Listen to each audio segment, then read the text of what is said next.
ಅವ್ರಿಗೋಸ್ಕರ ಅವ್ರು ಜೋರು ಚಪ್ಪಾಳ.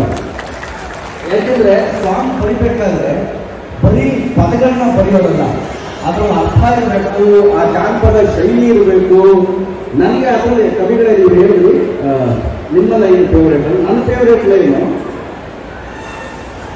ಜಾತ್ರೆಗೆ ಹೋಗ್ಬೇಡ ನೀನು ಬೇರೆ ನೋಡ್ಬೋದು ಎಲ್ಲ ನೀನು ನೋಡ್ತಾರೆ ಅಂತ ಇದೆಲ್ಲ ಲೈನ್. ಅಂದ್ರೆ ಒಬ್ಬಳ ಬ್ಯೂಟಿನ ಅಷ್ಟು ಚೆನ್ನಾಗಿ ವರ್ಣಿಸ್ತೀರಲ್ಲ, ಮನೆಯಲ್ಲಿ ಇದೇ ತರ ವರ್ಣಿಸ್ತೀರಾ ಅಂತ ಪ್ರಶ್ನೆ. ನನಗೆ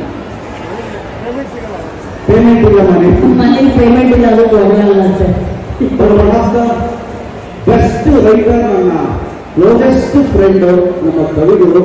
ಅವತ್ತಿಂದ ನಮ್ಮ ಮುಂಗಾರು ಮಳೆಯಿಂದ ಹುಡುಗಾಟ ಸಾಂಗ್ ನೀವು ಚೆಲ್ಲಾಟ ಇಲ್ಲ, ನೀವು ಹುಡುಗಾಟದಲ್ಲಿ ಮಂದಾಗಿನಿ ನೀ ಸಿಡಿಲಿಲ್ಲ ಕಿಡಿಯೇ, ಅದು ನಾನು ಕವಿಗಳು ಇವೇ ಕೂತ್ಕೊಂಡು ಅವತ್ತು ಬರೆದಿದ್ದು ಕವಿಗಳು. ಆ ಥರ ಒಬ್ಬ ಅಂದರೆ ಒಂದು ಸಿಚುವೇಶನ್ ಯಾವ ಥರ ಬರೀಬೇಕು, ಅದು ಹೇಗಿರಬೇಕು, ಬರೆಯೋದು ಮಾತ್ರ ಅಲ್ಲ. ಬಿಕಾಸ್ ಸಿನಿಮಾ ಅನ್ನೋದು ಒಂದು ಕಮರ್ಷಿಯಲ್ ಆಸ್ಪೆಕ್ಟು, ಎಲ್ಲರೂ ಮೆಚ್ಚೋ ಹಾಗೆ ಬರಬೇಕು ಅನ್ನೋದು ಎಲ್ಲ ಒಂದು ಗ್ರೇಟ್ ರೆಸ್ಪಾನ್ಸಿಬಿಲಿಟಿ ಕೂಡ. ಆ ಥರದಲ್ಲಿ ಕವಿಗಳು ಅದ್ಭುತವಾದ ಸಾಂಗ್ಗಳನ್ನ ಬರೆದಿದ್ದಾರೆ. ಈ ಸಾಂಗ್ಗೆ ಥ್ಯಾಂಕ್ ಯು ವೆರಿ ಮಚ್. ನಿಮಗೆ ಅರ್ಜುನ್ ಅವ್ರ ಬಗ್ಗೆ ಮಾತಾಡಬೇಕಾಗಿಲ್ಲ, ಬಿಕಾಸ್ ಎರಡೇ ಲೈನು ನಮ್ಮ ಅನುಶ್ರೀಯವರೇ ಅರ್ಜುನ್ ಬಗ್ಗೆ ಮಾತಾಡ್ತಾ ಇರ್ತಾರೆ. ಅದೊಂದು ನಂಟು ಹೇಳ್ಕೊಳಕ್ಕಾಗದೆ. ಸೊ ಅರ್ಜುನ್ ಅವರು ಅದ್ಭುತವಾಗಿ ಮಾಡಿದ್ದಾರೆ. ಒಂದು ಶೇಖರ್ ನಮ್ಮ choreographer Shekhar master has done wonderful job. ನನಗೆ ಒಂದು 3 ದಿನ ರಿಹರ್ಸಲ್ ಮಾಡಿಸಿ, ಯಾಕೆ ಡ್ಯಾನ್ಸ್ಗೆಲ್ಲ ರಿಹರ್ಸಲ್ ಅಲ್ಲೇ ಬಂದು ಮಾಡ್ತೀನಿ ಅಂದರೆ, ಇಲ್ಲ ಸರ್ ಮಾಡಿ ಅಂದರೆ ರಿಹರ್ಸಲ್ ಎಲ್ಲ ಆಯಿತು. ಫಾರಿನ್ ಶೂಟಿಂಗ್ ಮಾಡ್ತಾ ಇದ್ವಿ, ಅಲ್ಲಿ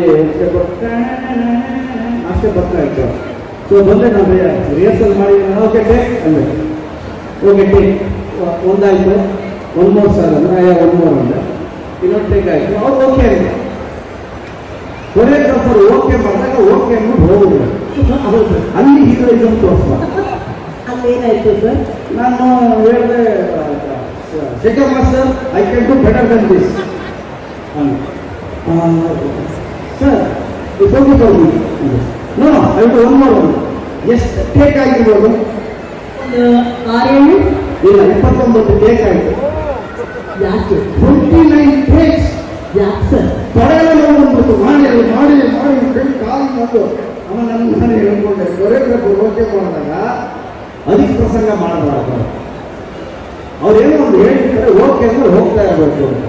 ನೆಕ್ಸ್ಟ್ ಶಾರ್ಟ್ಸ್ ಎಲ್ಲ ಕವಿಗಳೇ ಶಿವರೇ ಅವ್ರು ಓಕೆ ಅನ್ನೋಕ್ಕಿಂತ ಮುಂಚೆ ನಾನೇ ಓಕೆ 1 2 ಡ್ಯಾನ್ಸ್ ಆಗಿ okay master sir okay.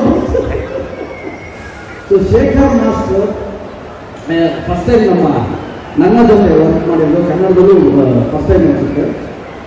Fantastic job, fantastic choreography. ಇಲ್ಲಿ ನಾವು ಕಾರ್ಟೂನ್ ಥರ ನೋಡಿದ್ವಿ, ಬಟ್ ಆನ್ ಸ್ಕ್ರೀನ್ ನೋಡಿದಾಗ ವೆಂಕಟ್ ಅವರ ಒಂದು ಸಿನಿಮಾಟೋಗ್ರಫಿ, ಶೇಖರ್ ಮಾಸ್ಟರ್ ಅವರ ಕೊರಿಯೋಗ್ರಫಿ, ಅವರು ಅಷ್ಟೇ ಇದ್ರು ಸುನೀಲ್ ಮತ್ತೆ ಪಾಲಕ್ ಅಂತ, ಇವರು ಅವರಿಂದ ಡೆಫಿನೇಷನ್ ಇದ್ರು. ಭಾಳ ಚೆನ್ನಾಗಿ ಮಾಡ್ತಿದ್ದಾರೆ. ಬಟ್ ಆ ಲೊಕೇಶನ್ನ ನಮ್ಮ ಪ್ರೊಡಕ್ಷನ್ ಹೌಸ್ ಅವರು ಕೊಡಿಸಿರೋದು ರೇರೆಸ್ಟ್ ಲೊಕೇಶನ್. ಅಲ್ಲಿ ಒಂದ್ಸಲ ಹೋದರೆ ಬೆಳಿಗ್ಗೆ ಹೋದರೆ ನೀವು ಸಾಯಂಕಾಲ ವಾಪಸ್ ಬರಬೇಕು, ಇಲ್ಲ ಬರೋಂಗಿಲ್ಲ.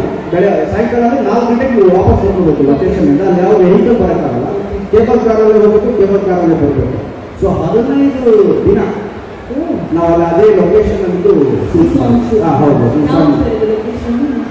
ಇದು ಫ್ರೆಂಡ್ಸ್ ಕಾಲೋನಿ ಅಂತ, ದನನಿ ಅಂತ ಪ್ಲೇಸಸ್, ವೆರಿ ನೈಸ್. ಸೊ ಒಟ್ಟಾರೆಯಾಗಿ ಏನು ಈ ಸಾಂಗಿಗೆ ನಾವು ಶ್ರಮಪಟ್ಟು ಬಹಳ ಖುಷಿಯಾಗಿ ಮಾಡಿದ್ವಲ್ಲ, ಅದು ಸ್ಕ್ರೀನ್ ಮೇಲೆ ಖಂಡಿತವಾಗ್ಲೂ ಜನ ನೋಡ್ತಾರೆ.